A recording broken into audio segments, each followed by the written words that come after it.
Hello friends, स्वागत है हमारे इस्लामी चैनल पर। आज हम आप सबको वज़ू करने के तरीक़ा के बारे में हम बताएंगे। वज़ू करने का तरीक़ा क्या है। सबसे पहले आप नियत करें और फिर बिस्मिल्लाहिर्रहमानिर्रहीम पढ़ने से बाद कम से कम 3 मरतबा ऊपर नीचे के दांतों की चौड़ाई में मिसवाक दातून करें।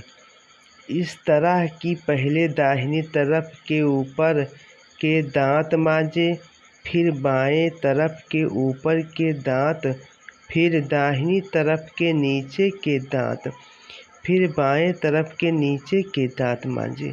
इसके बाद दोनों हाथों पर गुट्ठों समेत पानी मलें और उंगलियों में खिलाल करें। फिर बाएं हाथ में लोटा वगैरह लेकर दाएं हाथ पर उंगलियों की तरफ से शुरू करके घुटनों तक 3 बार पानी बहाएं। फिर लोटे को दाहिने हाथ में लेकर बाएं हाथ पर 3 बार पानी उसी तरह बहाएं और इसका ख्याल रहे कि उंगलियों की घाइयों पानी बहने से न रह जाए। और अगर हौज से वज़ू करता हो तो घुटनों तक हाथों के मलने के बाद हौज में पानी दाहिना हाथ डालकर 3 मरतबा हिलाएं और फिर बायां हाथ डालकर 3 बार हिलाएं। फिर 3 बार कुल्ली इस तरह करें कि मुंह के तमाम हिस्सों और दांतों की तमाम खिड़कियों में पानी पहुंच जाए। कि वज़ू में इस तरह कुल्ली करना सुन्नत मुअक्कद है और गुस्ल में फ़र्ज है। अगर रोज़ादार ना हो तो हर कुल्ली गरगरारा के साथ करें।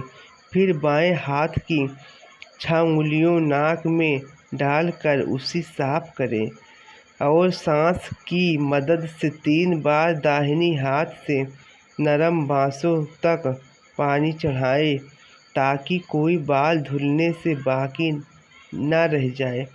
फिर चेहरे पर अच्छी तरह पानी मल कर इसको 3 बार इस तरह धोएं कि एक कान की लो से दूसरे कान की लो तक और पेशानी के ऊपर कुछ सर के हिस्से से लेकर थोड़ी के नीचे तक हर हिस्से पानी बह जाए और दाढ़ी के बाल व खाल को धोए ही। अगर दाढ़ी के जो बाल घने हो तो खाल का धोना फ़र्ज नहीं मुस्तहब है।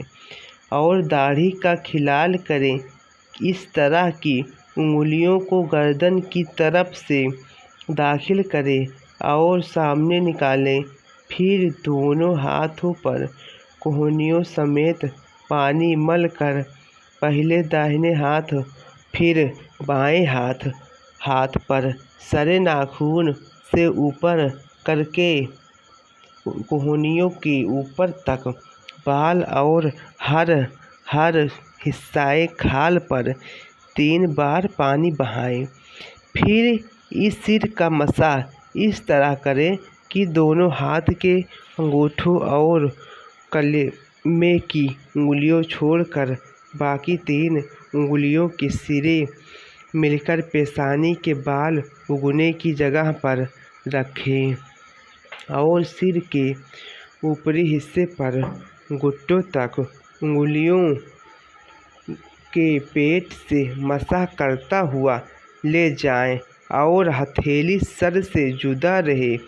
फिर वहां से हथेलियों से सर की दोनों करवटों का मसाह करते हुए पेशानी तक वापस लाएं या 3-3 उंगलियां सर की करवटों पर जमाए हुए घुट्टी तक खींचता हुआ ले जाए। बस फिर इसके बाद कलमा को उंगलियां के पेट से कान के अंदरूनी हिस्से का मसाह करें और अंगूठे के पेट से कान के बाहरी हिस्से का मसाह करें। और उंगलियों की पीठ से गर्दन का मसाह करें। फिर पाँव पर टखनों समेत पानी मलें और पहले दाहिना पाँव फिर बाएं पाँव पर उंगलियों की तरफ से टखनों के ऊपर तक हर बाल और हिस्सा खाल पर 3-3 बार पानी बहाएं और उंगलियों में खलाल बाएं हाथ की छंगुलियां से इस तरह करें कि दाहिने पाँव की छंगुलियां से शुरू करके अंगूठे पर ख़त्म करें और बाएं पाँव में अंगूठे से शुरू करके छंगुलियां पर ख़त्म करें और हर अज़्व हिस्सा धोते वक्त दुरूद शरीफ पढ़ता रहे, जो कि अफजल है।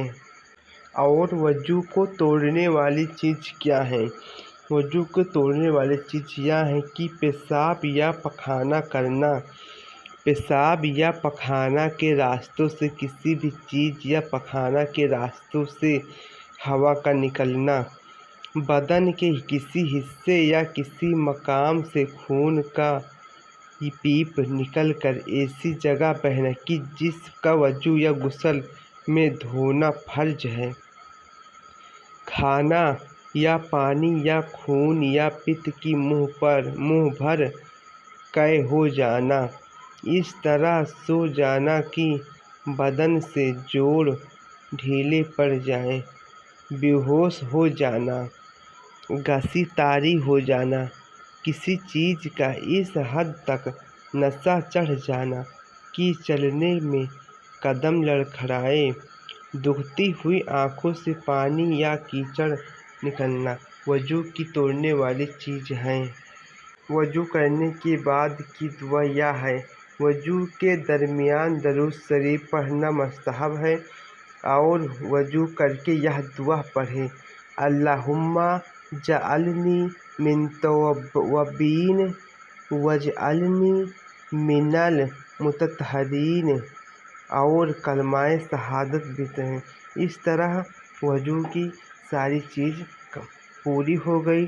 जो लोग मेरे चैनल को सब्सक्राइब नहीं किए हैं सब्सक्राइब कर दें, लाइक नहीं किए हैं लाइक कर दें। आपको अच्छी इस्लामिक तालीम के बारे में हम आपको बताएंगे जो आप